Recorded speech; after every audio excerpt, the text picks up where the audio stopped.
யார் முந்துகிறார், யார் பின்தங்கியிருக்கிறார் என்பதெல்லாம் இன்னும் கொஞ்ச காலத்தில் எல்லாம் தெரிய தான் போகிறது.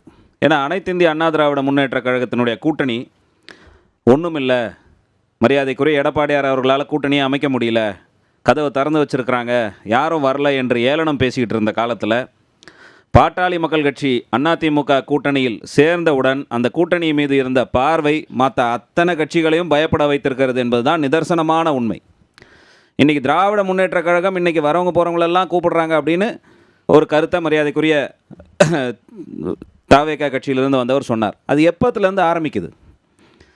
பாட்டாளி மக்கள் கட்சி இன்றைக்கு ஒரு பலம் வாய்ந்த கட்சியாக மக்கள் நலன், மரியாதைக்குரிய அண்ணன் ஸ்ரீதர் சொன்ன மாதிரி மக்களுடன் இருக்கக்கூடிய இயக்கங்கள் என்று சொன்னால் நாம் தமிழர்களுக்கெல்லாம் மூத்த முன்னோடி. ஏன் நாம் தமிழருக்கே பாடம் கற்றுக் கொடுத்த கட்சி பாட்டாளி மக்கள் கட்சி. மக்களுக்காக எப்படி போராட வேண்டும் என்பது, மக்களுடைய பிரச்சனையில் தொடாத பிரச்சனை கிடையாது, கடத்தில் அடிமட்டம் வரைக்கும் இறங்கி போராடுகின்ற கட்சி பாட்டாளி மக்கள் கட்சி. ஏனென்றால் எங்களை வழிநடத்திய தலைவர் அப்படிப்பட்ட தலைவர்.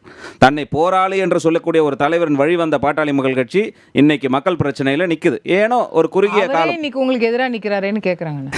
காலம் அது ஒரு சில சின்ன கருத்து வேறுபாடுகள் உள்கட்சி உள்ள இருக்கும், அது காலப்போக்கில் சரியாகும். ஆனால் கொள்கை என்பதோ வழிகாட்டுதல் என்பதோ அதன் வழி வந்தவர்கள் தான் நாங்கள் அத்தனை பேருமே. அப்படி வளர்ந்து வந்தவர்கள் மக்கள் பிரச்சனை என்பது எடுத்து முடியும் வரை போராடக்கூடியவர்கள் தான் நாங்கள். அப்போ மக்களுடைய நம்பிக்கையை பெறுவதற்கு எங்களுக்கு ஒரு காலதாமதமாகிடுச்சு. அது இந்த தேர்தலில் நிச்சயமாக நாங்கள் பெறுவோம் என்பதில் எந்தவித மாற்று கருத்தும் இல்லை.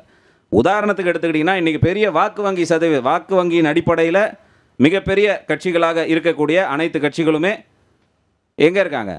அதிமுகவிட கூட்டணியில் இருக்கிறாங்க. அதிமுகவுக்கு பிறகு வாக்கு வங்கியில் பெரிய கட்சியாக இருக்கக்கூடிய பாரதிய ஜனதா கட்சியும் இங்கே தான் இருக்கிறது. அடுத்தபடியாக இருக்கக்கூடிய பாட்டாளி மக்கள் கட்சியும் இங்கே தான் இருக்கிறது. வாக்கு சதவீதத்தின் அடிப்படையில் நீங்கள் பார்த்தீங்கன்னா கூட இன்றைக்கி இந்த தேர்தலில் முந்தடித்து கொண்டு முன்னாடி போகக்கூடியவர்கள் பாட்டாளி மக்கள் கட்சி தான். ஆனால் என்ன, நிறுத்தி நிதானமாக போகக்கூடிய கட்சி.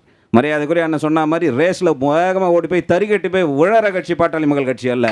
நிறுத்தி நிதானமாக இலக்கை நோக்கி செல்கின்ற கூட்டணியாக இந்த தேசிய ஜனநாயக கூட்டணி இருந்து கொண்டு இருக்கிறது. நிச்சயமாக மக்களின் நம்பிக்கையோடு இந்த மக்கள் விரோத ஆட்சியை, மக்களை ஏமாற்றுகின்ற ஆட்சியை மாற்றி நம்பிக்கைக்குரிய ஒரு ஆட்சியை தருவதற்கு தேசிய ஜனநாயக கூட்டணியின் ஆட்சி நிச்சயமாக கை கொடுக்கும்.